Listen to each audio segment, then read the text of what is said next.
Good morning, everyone. It is Tuesday, January 4th. Welcome to the Morning Medical Update today. Thank you for joining us on Facebook and on YouTube.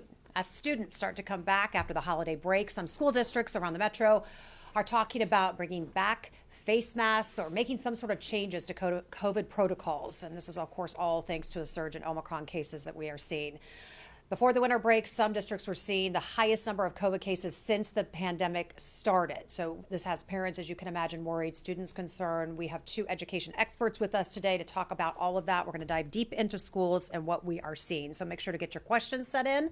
Send those in via YouTube, Facebook, and email them right there to the Medical News Network. You can find links right there on your screen. We're going to get to COVID numbers in just a moment, but I want to bring in Dr. Stites here with a message about what we're doing tomorrow. I'll let you have the floor. Yeah, you know, it's a big deal. Can we hit the COVID numbers really quickly? Because they're going to help us. Yeah, let's go back over. Hawkeye. Is that all right? You got them? Yeah, right now in the hospital, Steve, they've gone up from, of course, a couple weeks ago, but even yesterday, 80 active infections, 19 in the ICU, and 15 of those on the ventilator, a large proportion on the ventilator, and that's always a bad thing. 40 additional patients meeting that recovered criteria, but a total of 120 patients in the hospital. That's our highest in a very long time. Of those 80 infections, 6 are fully vaccinated. And of the ICU patients, 1 is fully vaccinated out of those 19. And do you know how many of those 15 on the ventilator are vaccinated? A big 0. So again, vaccination does help. So let's hit this again. We're up to 120 patients. Yep. 80 are acute. Yes. How many are in the ICU? 19. And 15 are ventilated. Yeah, almost 25%. All right, so let's look at a couple of graphs for just a minute. Can we show the graphs, guys? So I have to run a clinic, but I wanted to come and talk a little bit about this. This is the daily new cases throughout the country. Look at this number. Look at this, the way to the right. Look how steep it is relative to any other period of the entire pandemic. Now go to the next slide. It's true everywhere you go. If you go all the way back and see what's in here, these are new admissions for patients with confirmed COVID-19. We're back to the highest point of the pandemic. For those of you who say, it's just, oh my cold, think again, oh my gosh, what does this mean? 15 out of 19 patients on our ICU are on a ventilator. Don't know if that's Omicron or Delta. Not even sure right now how much of the outbreak in the Midwest is Omicron and Delta. Last week we estimated 50-50, maybe the same this week. Point is that we have an outbreak, we have a twin-demic. We still have a lot of Delta, we do have a lot of Omicron, and together we have a lot of patients. Tomorrow we have a really important conference here. We have a really important media update because we're going to have chief medical officers for the very first time from not only the Metroplex but across the entire state of Kansas, all the way to the Colorado border, all the way to the Nebraska border, all the way to the Oklahoma border, across the state of Kansas, because this problem, probably for the first time in the pandemic, is hitting all of Kansas at the same time. This is a dangerous moment. We're not trying to scare you. We're just trying to be honest with you. Maybe we are trying to scare you a little bit. Maybe we are trying to get you to say, you know what, those rules of infection control I sort of let go of. Maybe we better take it a little more seriously. You want to keep schools open? How are you going to do that if everybody's sick? If all your staff are out, all your kids are sick, how are you going to do that? How are you going to keep businesses open? If we don't take the rules of infection control seriously, this curve will bend us. It's already bending your hospitals right now. You're going to hear about that more tomorrow when we talk about the impact on elective surgery and clinic visits and our ability to take care of patients. We are at a critical juncture.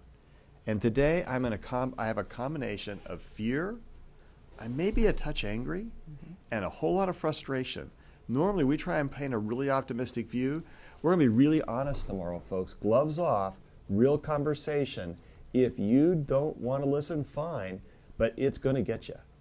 Omicron and COVID is everywhere, and if you refuse to take precautions, it will find its way to you now more than any point in the pandemic, because Omicron is very transmissible. The second major point to consider for those of you that think it really is just another cold, if hospitalizations are reduced by 40 to 70%, that's great, except if 3 to 4 times as many people have COVID all at once, the total number of people in a hospital still goes up.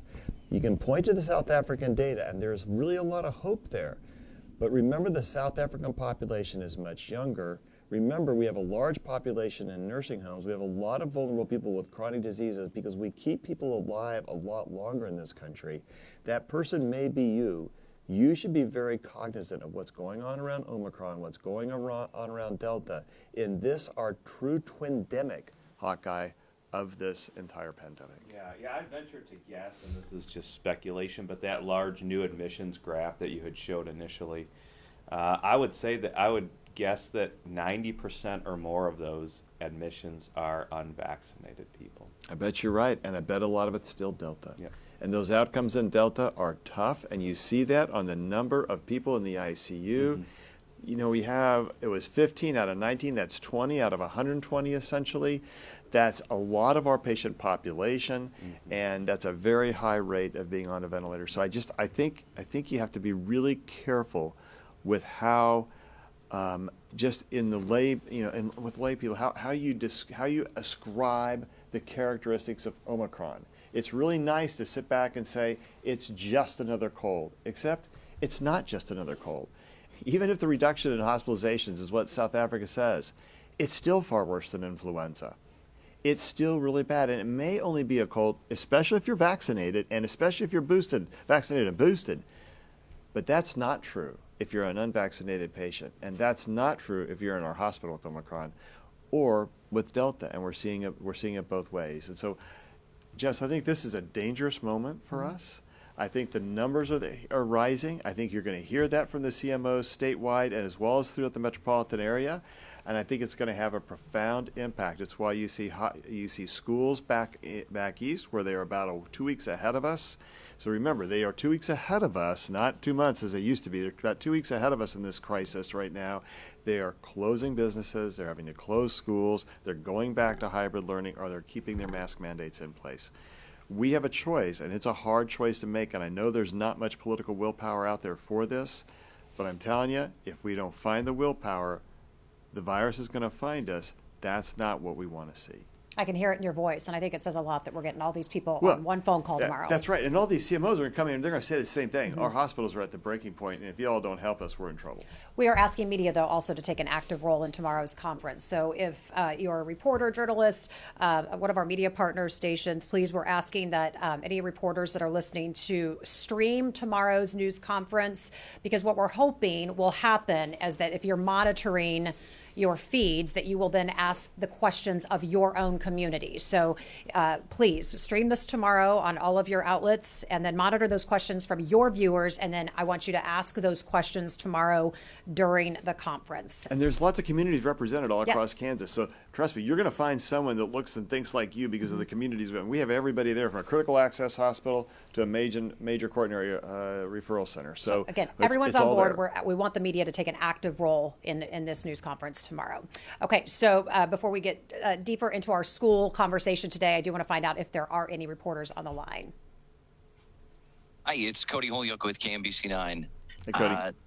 Hey, I have some school-related questions, so I don't know if you want to hold off until somebody else wants to talk. Well, let's just go ahead. It will bring in we're going to bring in Kenny Southwick. He's Executive Director, Cooperating School Districts of Greater Kansas City, and also Dr. Michelle Hubbard. She's Superintendent of Shawnee Mission School District. So we have both of them on the line with us. So good morning, both of you. Thank you for joining us. Cody, go ahead with your question. Just what's the biggest issue in doctors' opinions and in the educators' opinions that schools aren't getting when it comes to Omicron right now? Because we've seen some districts say, we're actually going to hold off on requiring masks. And there's a lot of public pressure to maybe do that. But what's the biggest issue in your mind right now? Well, I would just say it's COVID fatigue. I'm interested to hear what our school officials are thinking. I think it's just COVID fatigue. It's COVID weariness syndrome, cows. We've said it before. I think it's real. People are tired of it, and they had hopes it was going to end. But the Omicron variant is difficult. There are a lot of kids who aren't vaccinated. There are a lot of still students who aren't vaccinated, or administration and teachers who may not be vaccinated. And the problem is going to be that if you have too many kids out of the classroom, if you have too many teachers who can't teach and not enough administrators who can't run the program, you're going to struggle. And by the way, you're going to hear the same story about hospitals tomorrow. And we're masked and vaccinated. Yeah. So imagine what happens when you have a population that's not Hawkeye. And I would say I saw some news articles yesterday on the local news about the school board meetings, and we heard opinions from parents and everything. And I think they're all good opinions in their case. Their opinions against not wanting to wear masks, but those opinions really are not supported by the scientific data, the scientific facts, and the understanding that we know that masks are safe for adults and children. They do not get health consequences from them. But I think the most important thing is, Stephen, we've talked about this, the importance of continuing to be in school, continuing to be in that safe place, have those lunches, have that interaction. We know the virus is spread in other areas outside of the school, but if you can keep the kids in school, keep them from having to be home and quarantining, that is one of the priorities that we need to place on this. Dr. Hubbard, can you jump in on this conversation? Absolutely. I appreciate the fatigue of COVID that was mentioned, because I really feel like we heard that loud and clear at our board meeting last night.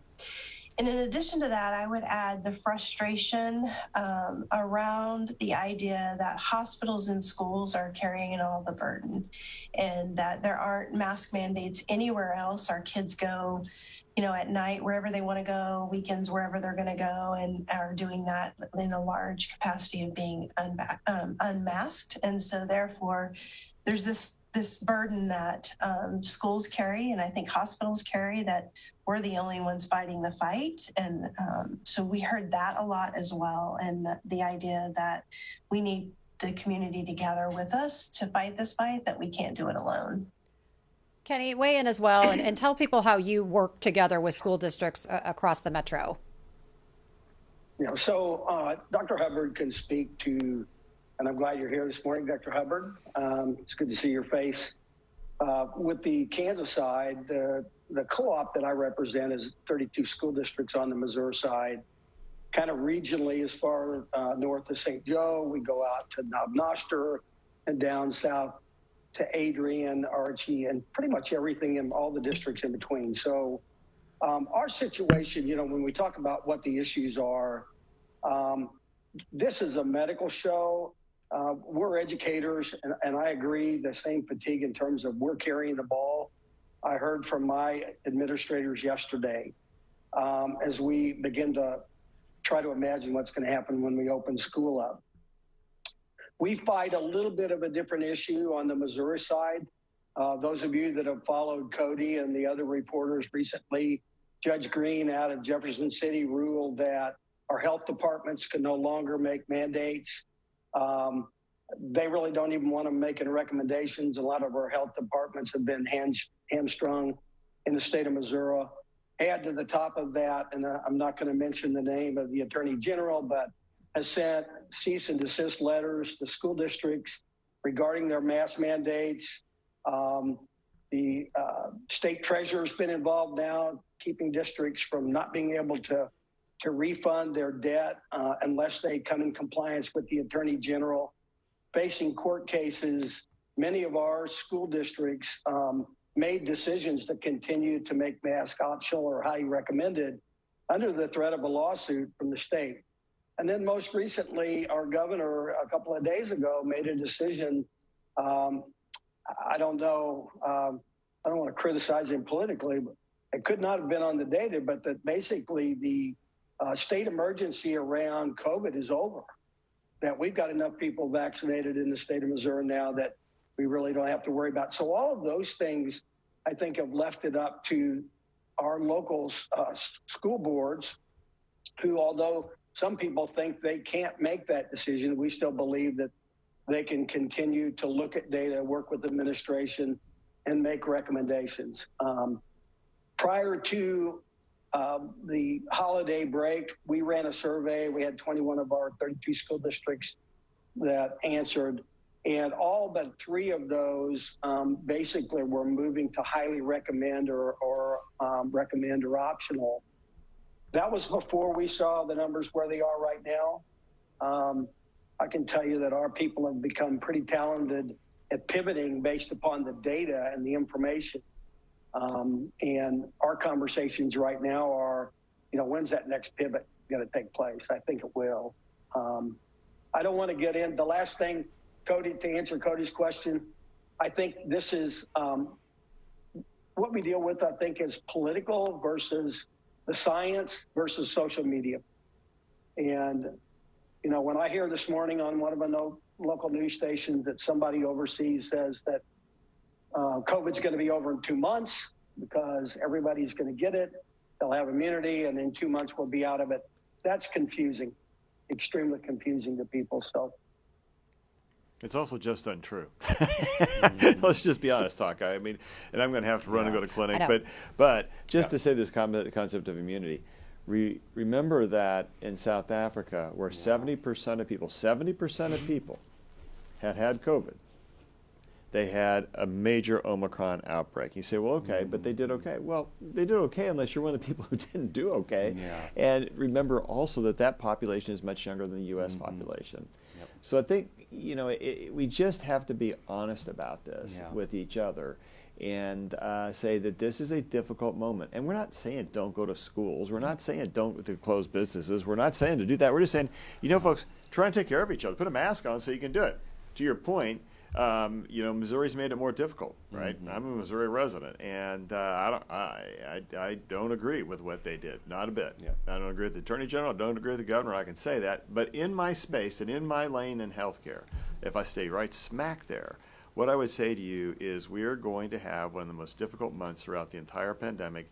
We know how to bend the curve. The tools are right there in front of us, and they're the same simple tools we've had the entire time.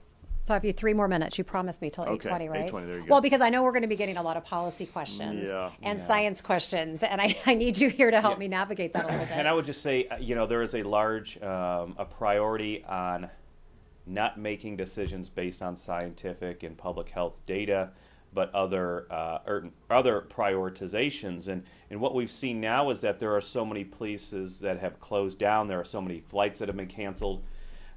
Things of that nature because of a lack of mitigation. And I think if you use the appropriate, thoughtful public health measures and strategies, you can keep those places open. The community will be healthier. The economy can continue rolling rather than having to shut those places down because either you don't have clients or you don't have staff to work. You made a great point. You just talked about the airline industry. Look at how bad that's been, right? Look at how many flights are canceled. And then you can say, well, South Africa, let's talk about New York. Let's talk about New Jersey. Let's talk about the US of A here and say what's happening in schools in those districts. And they're running into the same darn problem. If you don't have enough kids there, or if you don't have enough people to teach, or if you don't have enough administrators to run the place, then you're going to be confronted with the same problems we're all going to have. And trust me, you're going to hear from the CMOs tomorrow. This is going to be a tough meeting tomorrow because we're going to tell you about what it's like in the hospitals across the state and across our region, across the metropolitan area. This is a difficult moment, and we're going to talk about having to cancel cases. So, when you see the list of people who we can't do, it's going to be tough, folks, and you got to get this. And you can say, well, I don't believe it, or look, it's just a cold, or, whatever other silly thing on social media you want to believe. But tomorrow you're going to encounter the cold, hard facts. And I would also venture to say we mentioned the airlines. They've been really good with mandates about masking and vaccination. I would venture a lot of those people who are infected, and again, they are probably infected but not going to the hospital because they've been vaccinated, probably got it outside of the actual airplane ride itself because of those good mitigation strategies, which are still there, most notably mask use. As long as they keep their masks on. If only people took it as seriously as that teacher who sat in the bathroom for 5 hours to protect all those people on the airplane. So what a rock star she was. If only more people were like that. Okay, I know we have a couple more reporter questions on the line. Do you want to scooch? Yeah, I'm going to run. I got to run. Okay, you go. Sorry, we'll see you tomorrow at 8 o'clock. I'll be back here at 8 o'clock, and I'll be in a good mood tomorrow. I hope. Okay, be ready. The questions are coming. All right, so Dr. Hawkinson, I'm going to ask for a couple more reporter questions. So go ahead, please. Hi, Heather Hollingsworth with the Associated Press. My question is directed at the school officials. I'm assuming you're probably reaching out to staff, trying to get a sense of how many people are going to be out. Talk to me about whether closures are potentially an issue. I've seen some districts having to shut down, buses not able to operate. What kind of things are you looking at as potential issues in the next week or two? Dr. Hawkinson, I'm sure we'll be talking a lot more about that tomorrow, but any insight that you could share? I'll just give it to our guests. I think they they can probably Oh, I answer thought she was best right mentioning now. hospitals. Sorry. Go ahead. No. Okay. I couldn't, you cut out there at the beginning. So go ahead, please. I'll jump in really quickly. We've actually struggled with staffing all year long. We started the year with about 250 employees short. Most of those are in classified areas, food service, transportation, substitute teachers. And so that's a battle we've been fighting all year, and I don't anticipate that it gets better. We've put in some incentive pay for substitutes, particularly on Mondays and Fridays, because those seem to be our worst days of struggle. And we're looking at increasing paraprofessional pay in the next school year. It's just not something that we can do right at the moment, but we're looking at all of those strategies to try to increase staffing efforts. We did a retention bonus with our CARES dollars, trying to retain employees as much as possible. But it'll be all hands on deck for the next month. I mean, there are times when people at the district office have to roll into schools and roll up their sleeves and support our teachers so that they can support kids in the classroom. On that note, I want to just show a couple of quick stats kind of to give you an idea of how COVID is affecting metro schools. We're just going to take a look at the two school districts, one on each side of the state line at Kansas City Public Schools. Their COVID dashboard shows 43% of a 2-week positivity rate, 250 cases per every 100,000 people. Then you go over to the Shawnee Mission School District. There was at that point 135 cases. Most of those, of course, students. Most of them are in high school and elementary schools. So I want to talk a little bit more. We're going to get to your other question on the line, but I want to talk about last night's school board meeting and decision. But other questions? Hey, this is Tia from Fox 4. I wanted to chime in on at-home tests quickly. We know there's a big demand in at-home tests right now, and people are supposed to report their status to the health department. Doctors, do you think that's happening? And if not, could that mean we have a higher number of positive COVID-19 cases right now?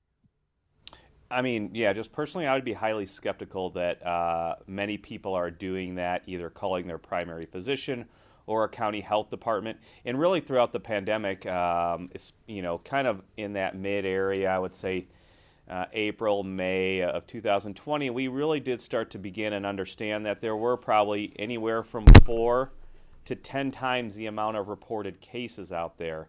And I think that's the same thing holds true today, either because people are testing at home and not reporting, but also just because people may have symptoms, know they're exposed, and not test, do the right thing, stay home and isolate for those days. But I think there's a variety of reasons there. But I think we should all assume that there can be anywhere from, just depending what community you're in, we'll say anywhere from maybe 3 to 5 to 6 times more of what the actual cases are. That's just me speculating, but just understanding where we've been throughout this pandemic and understanding that most of the models would suggest that the number of cases certainly are more than the actual confirmed cases. Other questions on the line? This is Jared Broyles with 13 News in Topeka. Dr. Hawkinson, we've talked about wearing masks, but that's pretty general. So we're seeing school districts here doing a lot of different things and very different from school to school. Are you recommending masks pre-K through 12 indefinitely for the next 2 months? Just pre-K through middle school? What is the recommendation that you're wanting school districts in Missouri and Kansas to do? I mean, based on the best medical evidence, and again, one of the seminal papers on mask wearing, because we continue to hear for so long, there's no evidence masks stop SARS-CoV-2. On that large trial in Bangladesh that was done where they looked at whole villages that wore masks versus whole villages that didn't, they saw that mask use did reduce transmission of disease as well. We know also vaccination does help in, number one, protecting you from infection.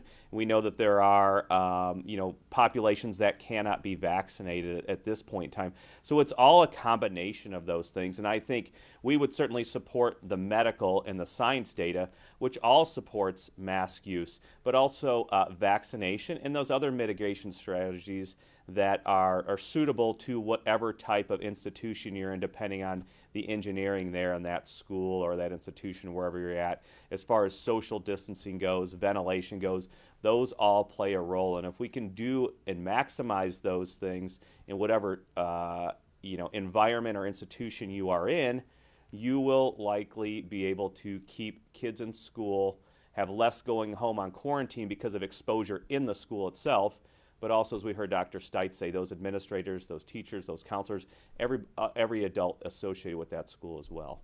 Kenny, can you jump in on that one as well? Just what you're hearing on those younger kids, those younger grades. Yeah, I think our districts, I think, would reflect what the question we just heard, or what the response was there. It really comes down to we may not be in a situation in Missouri, at least, where we can rely on somebody providing a mask mandate for us anymore.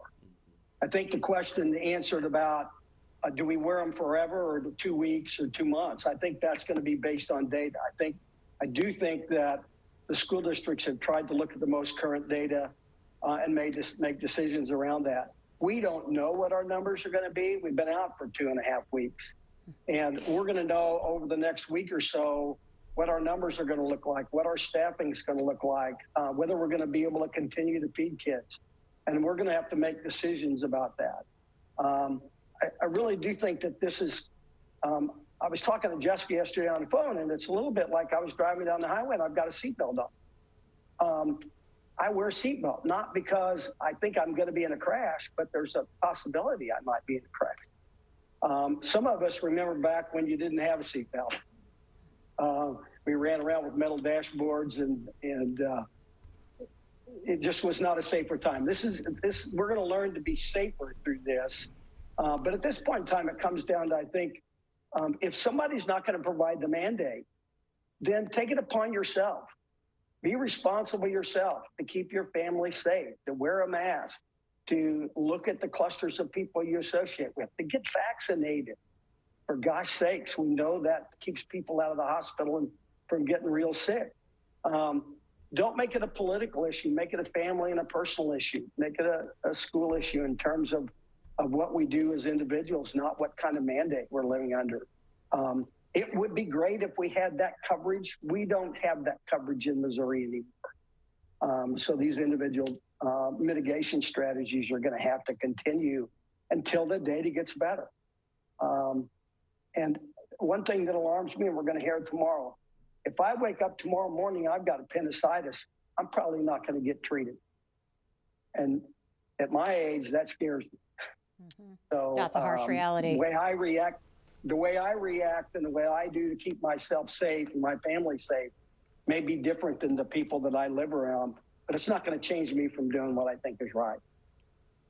Great points, Kenny. Thank you for sharing that. Any other reporter questions on the line? All right, Dr. Hubbard, you are up. The headline this morning, or actually last night, 4-3 voting on the school board for Shawnee Mission School District to make masking optional in schools. Tell folks what that means. So we were actually already optional at 7-12, and we still have a mandate at pre-K 6. So the board revisited that decision last night to actually extend. We were the written plan actually began yesterday, January 3rd, and the discussion last night was to extend that January 3rd to. And it goes back to Jared's question about 2 weeks, 1 month, whatever the question was, or how long we go. And so it was a 4-3 vote. However, if anyone watched the board meeting, it was originally a 3-4, and then it changed and flip-flopped, and we landed with a 4-3 to leave the plan in place as written, which means 7-12 optional starting today. However, I want to reiterate, this is the part of the plan that people often miss, is that we do have a 3% threshold in buildings. So at any point, a building were to get to 3% of confirmed cases, presumed cases, or quarantine, then we will return to masking in that building for at least 2 weeks or until the data is less than 3%. And that's the piece that people don't talk about that I think is a really important part of our mitigation plan. And it does provide that threshold so that we can keep our schools safe. And if we need to remask, we will. I will tell you, before we left for break, even though we have a mandate in our elementary schools, we were watching elementary data as well. And before break, we would have had 3 schools over that 3% threshold, and they were all elementary schools. So our middle school and high school never hit that 3% threshold prior to break. We were just trying to gather some data to see what it was going to look like when we returned. As Dr. Southwick mentioned, we don't know what it's going to be like when they return. Our students return on Wednesday. So our last data update is from December 17th. And actually, considering 27,000 kids, our data looked actually really good. And we're proud of our mitigation strategies, but we don't know what it's going to look like when they return. But we are fully prepared to return the mask mandate at any point that an individual building is over 3%, and we'll continue our elementary mandate at this point. Dr. Hubbard, I do not envy you trying to make decisions for thousands of children. I can barely make them for my 2. So hats off to you, your staff, all the school districts out there. I know it's a lot to manage, but take us inside the mind, I guess, of the 4 and the 3. So what were those conversations like? I did hear one board member say something about just how much stress this puts on teachers to have to manage all of that and make sure that people are following the masking guidelines if that were to be the case.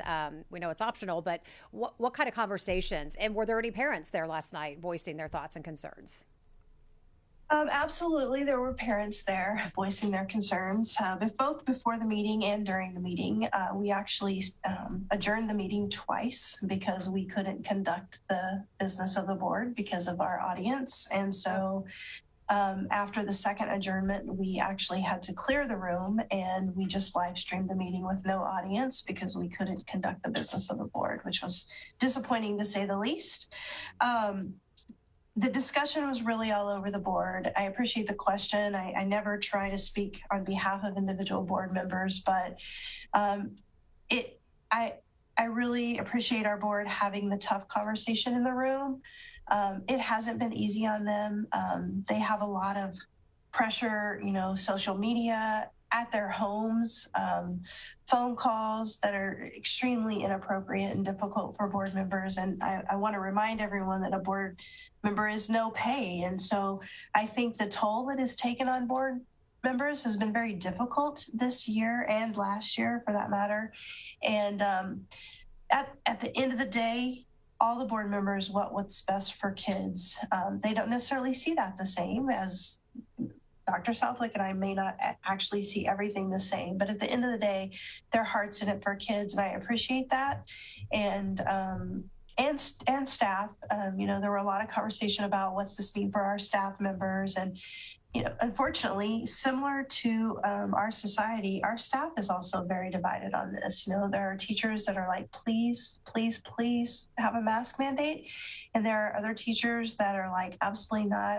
I need kids to be able to see my face. I need to be able to see kids' face. It helps with the relationships. It definitely helps in teaching phonics. So you hear different, it's very polarized, and it's a very sad time for education in our community. And we just hope for the best and make decisions that are great for kids and trying to keep kids in school. And we feel like our 3% will do that. Thank you for sharing all that. I know you're under tremendous pressure from all angles. Dr. Hawkinson, you have 2 kids in school. I have 2 kids in school. Just kind of what are your thoughts when you hear that the parents are having we're having to shut down meetings where business is trying to be conducted to keep kids safe in school, and parents can't get their act together? I think it is important to understand and note that those school board members are there because they want to do that and they believe in that public education and what's going on in that school district. We certainly have seen a reduction in civility for these past 18 months or so, and that is unfortunate.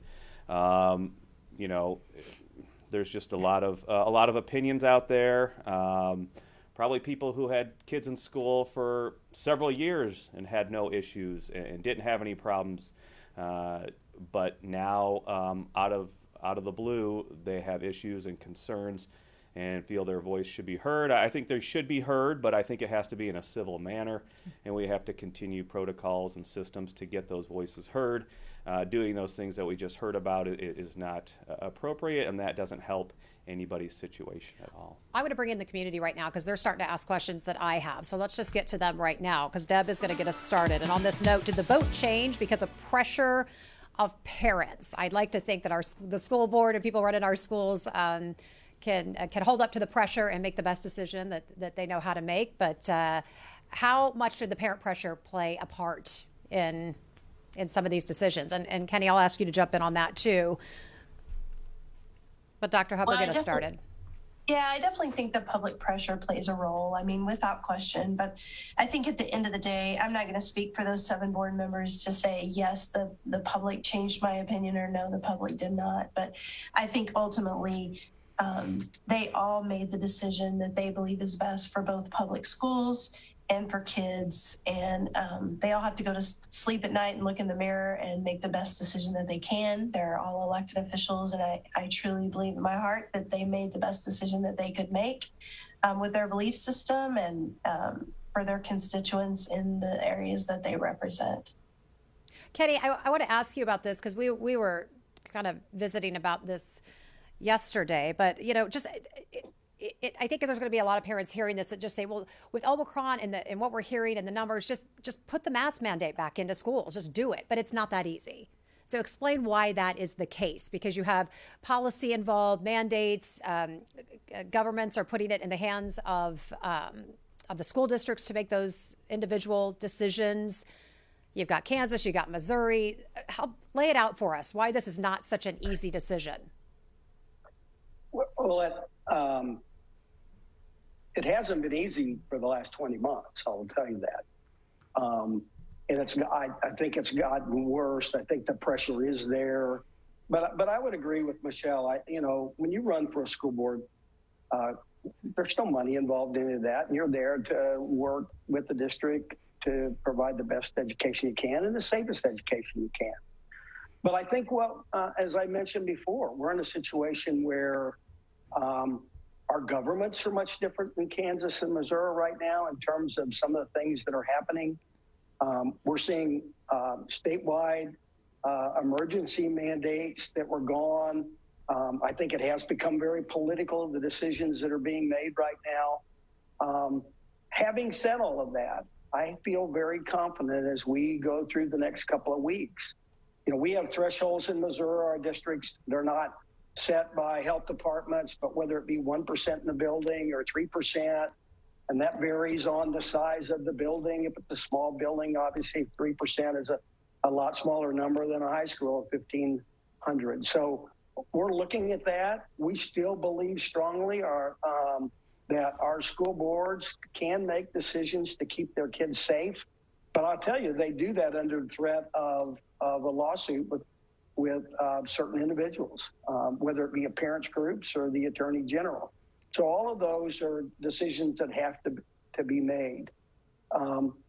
We've got health departments on the Missouri side that have just washed their hands and said, the only thing we're going to do is report positive cases.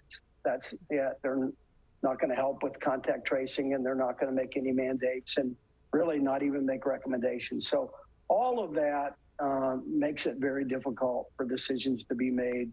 But we've kept kids safe to this point, as safe as we possibly can in the midst of a pandemic by trying to make good decisions based upon today's data. And sometimes what we thought in the morning is different than what it is in the afternoon and the evening, and we're making adjustments. And I think that's where we're going to continue to be. If these numbers explode and we can't have school because of staff, and we can't hire subs, and we can't feed kids, and it's going to force us to make decisions. If the numbers go back down, great. I did hear the last thing I'll say related to this, that again, my comment about it's going away in 2 months. I was listening recently to a show, it was a national show that said we need to bone up on our Greek alphabet because the variants are going to keep coming and they're going to have Greek names. So it is very confusing. It's difficult for our boards, but I would pat them on the back for the decisions that they've made and that they'll continue to make to keep kids safe and keep them in school. All day long, for sure. Okay, let's talk about testing. Dr. Hubbard, a question is, I guess in a district in California, they were having all kids test before they came back from the break. Would that be a good mitigation strategy? Is that possible? Where are we with testing? What do those recommendations look like? Well, I would have to ask a medical expert about whether it's a good idea. I have to believe it's probably a good idea. I mean, obviously, if you had a negative test, it would be amazing for everybody. But is it realistic? It's not realistic. It wouldn't even be possible for us, quite frankly. We are testing anywhere from, it ranges depending on where the rate is. I anticipate what we will be testing tomorrow will be one of our highest days, and probably Wednesday, Thursday, and Friday. I anticipate those will be really high. We have been we started testing as a school district really early in the pandemic, and our neighbors have joined us in that. And so our families have been able to get a test if they're symptomatic here in the school district for over a year now, I believe. And so that's a great resource for our families. But again, it's for symptomatic. We are implementing test to stay starting this week as well. So if you have been exposed, rather than being in quarantine, you can test to stay in school. So we're hoping that that helps not only with students, but with staff that have been exposed as well. And then we believe the Johnson County Health Department will be giving us new guidance in the next week, moving quarantine from 10 to 5. So we're hoping that that also will help keep students and staff in school. But yeah, testing everyone would be great. It's just not realistic for us, or anybody, I think, for that matter, on the availability of testing and the turnaround of testing time. Yeah, I think that's the global problem. The large umbrella that's covering all this is the accessibility of tests and the turnaround time. Certainly, home tests would be useful in certain instances, but we know those are difficult to get a hold of as well. A couple more school-related questions, and then we're going to wrap things up. A question about contact tracing. Marta is asking, how are schools managing contact tracing, or are they? Up to this point, I feel like we've done a fairly good job with that. It's been a little more difficult in the last couple of months, just from a staffing standpoint. However, we were told by the county this week, and we actually are in complete agreement with them, is that we're not going to be focusing on contact tracing because, quite frankly, with the number of cases, we can't keep up. So we're going to do our best. We're going to do our absolute best. But right now, we're saying it goes back to those layers of mitigation, and number one, being vaccinated and boosted when possible is the number one defense. And then masking, it is mask optional, but that doesn't mean everybody has to take a mask off. And I'm hopeful that they don't. I'm hopeful people that want to wear a mask absolutely can do so. The county told us yesterday, last night at our board meeting, that they're encouraging KN95 mask, which we do provide for students and staff if they would like that, or to use a surgical mask with a cloth mask and double mask. So there are those strategies for families as well. Are students masking? Are those older kids masking? Are they good at that, or is it kind of a mixed bag? It's a mixed bag for sure. Question about teachers. If a teacher gets COVID from work, Joanne wants to know if they have to be out on quarantine, do they have to use their own sick leave? Does the district cover that? Or are you kind of on your own if you get sick? So last year there was some provided monies due to a federal mandate, but no, this year they are using their own sick days. All right, we are going to wrap this up. Great questions today from our community. We will try to get to some of those tomorrow for our CMO meeting. So I want to go around real quick and get some final thoughts. Kenny, I'm going to start with you. Just final thoughts. What do you want folks to know, parents to know, students to know as we head back to school after break? Well, I can't listen to Dr. Stites and not think that things are going to change over the next couple of weeks. I think we have to be vigilant. I think let's not, and Dr. Hubbard just mentioned it, let's not forget about the importance of vaccinations. We know very clearly that the people that are getting very, very sick are those that are unvaccinated, and many of those that are passing on are unvaccinated. So let's continue to get people vaccinated. I would just say this, as a parent, speak to your physician about vaccination, make a decision. Look around, wear a mask. If you're in a mall in Missouri or northern Missouri or in Kansas, or you're in a restaurant and the majority of the people aren't wearing a mask, don't be afraid to wear your mask if that makes you feel comfortable.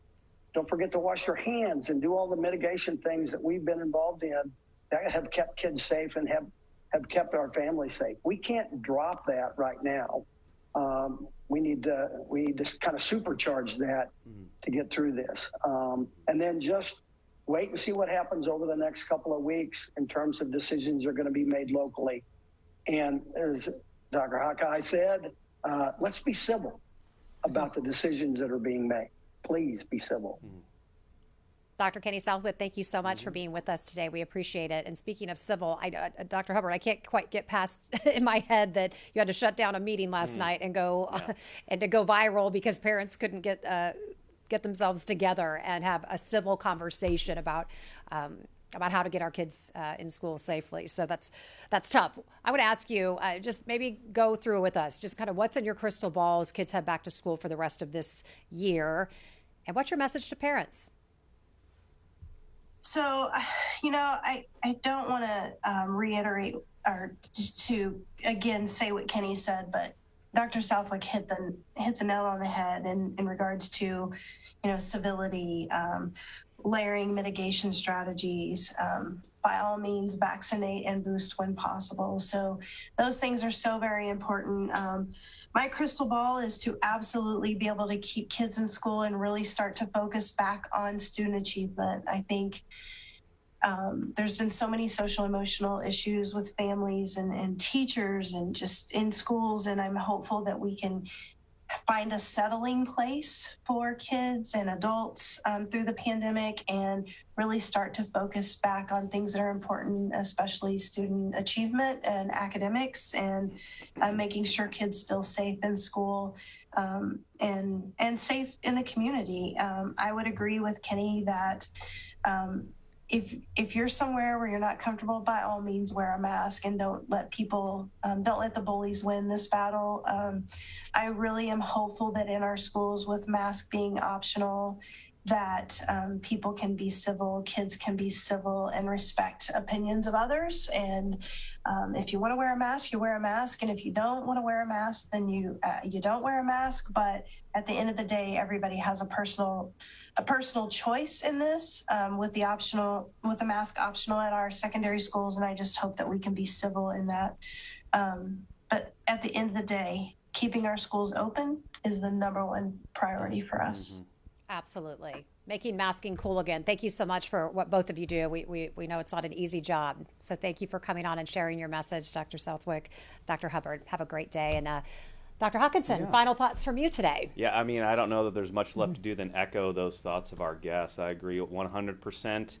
And we know, now with such widespread disease, we know with lack of restrictions and gathering and masking and all of those types of things, the best thing that you can do as an individual and to protect your individual bubble and family is to go get vaccinated. If you are meet that criteria for getting that additional dose or that booster dose, please go get that. We know that provides protection even against Omicron. We know overall the vaccines continue to provide protection against hospitalization, severe disease, and death. And vaccination continues to be the way that we are going to be able to keep people healthy and out of the hospital. So please, if you haven't gotten vaccinated, please go get vaccinated. If you do for a booster, please go get those boosters. Thanks, Doc Hawk, and thank you all for being with us today. And do not forget, you can catch our shows anytime by logging on to our Facebook page or go to our YouTube channel. Again, we want to tell you about our special event taking place tomorrow right here at 8 o'clock. It is the first statewide CMO Media Community News Conference that will be held to share crisis communication on the impact of the current COVID surge. Delta is still circulating in our communities, resulting in many critically ill people. Omicron is coming on strong, and we are treating many seasonal respiratory diseases, including flu. Access to health care for everyone is being affected right now, but you have the power to help. So please bring your questions and they'll learn the steps that you can take to help yourself, your neighbors, and our healthcare system. So you can watch, you can participate on Facebook and YouTube. You can use the handle KU Hospital. You can listen to your local media for updates. And we are asking media, please take an active role in tomorrow's meeting. We are asking you to monitor your feeds and ask questions of your viewers so that we can get all of those questions answered tomorrow. So thank you. Please join us right here at 8 a.m. tomorrow, and have a great day. Subscribe to our morning medical update and open mics with Dr. Stites podcasts. Now everywhere podcasts are available.